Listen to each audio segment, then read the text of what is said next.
तुर्तास वळूया पुढच्या बातमीकडे। पुढची बातमी डोंबिवलीतून। डोंबिवलीच्या शिळफाट्यातील सामूहिक बलात्कार आणि हत्या प्रकरणासंदर्भातली ही बातमी। तर महिलेच्या बलात्कार आणि हत्येप्रकरणी नवी मुंबईच्या कोपरखैरणेत आंदोलन सुरू।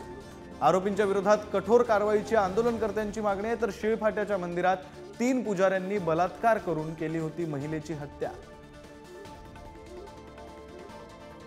बातमी आपण पाहतोय शिळफाट्यामध्ये मंदिरामध्ये 3 पुजाऱ्यांवर असा आरोप आहे की त्यांनी एका महिलेची बलात्कार करून अत्याचार करून हत्या केली आणि त्या प्रकरणात कोपरखैराणेमध्ये आता आंदोलन सुरू झालेलं आहे। लोक रस्त्यावर उतरलेले आपण पाहतोय।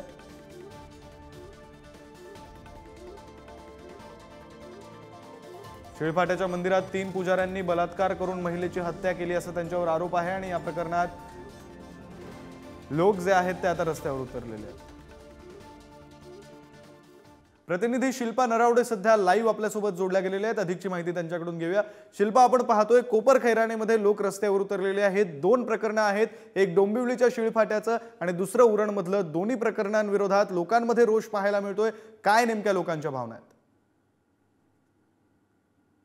शहरातील कोपरखैरणे विभागातील ही पीडित महिला होती आणि शिळफाटामध्ये जे तिच्यासोबत अन्याय वाईट प्रकरण घडलं त्या प्रकरणाविरोधात नवी मुंबई शहरातील हे नागरिक रस्त्यावर उतरलेले पाहायला मिळत आहे।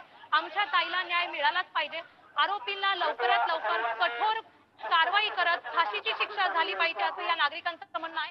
तुम्ही बघू शकता प्रचंड हा जनसमुदाय आहे आणि तो रस्त्यावर उतरलेला आपल्याला पाहायला मिळत आहे। नागरिक असतील, महिला असतील, सर्वच या रस्त्यावर उतरलेले पाहायला मिळत आहेत आणि सर्वांची एकच मागणी आहे की आमच्या ताईला न्याय झालाच पाहिजे, आरोपींना फाशीची शिक्षा झालीच पाहिजे, तेही लवकरात। आणि वेगवेगळ्या प्रकारचे बॅनर देखील इथे लावलेले आपल्याला पाहायला मिळत आहे। मूक मोर्चा व्यवस्थित शिस्तबद्ध पद्धतीने सुरू आहे आणि हा मोर्चा वाशी येथील छत्रपती शिवाजी महाराज चौक येथे जाणार आहे आणि त्यानंतर पोलिसांची हे नागरिक असतील, महिला असतील त्या संवाद साधणार आहेत आणि आरोपीला फाशीची शिक्षा द्या हीच त्या नागरिकांची मागणी आहे। विक्रांत, निश्चित शिल्पा, धन्यवाद दिलेल्या सगळ्या सविस्तर माहितीसाठी। या प्रकरणाकडे लक्ष असेलच।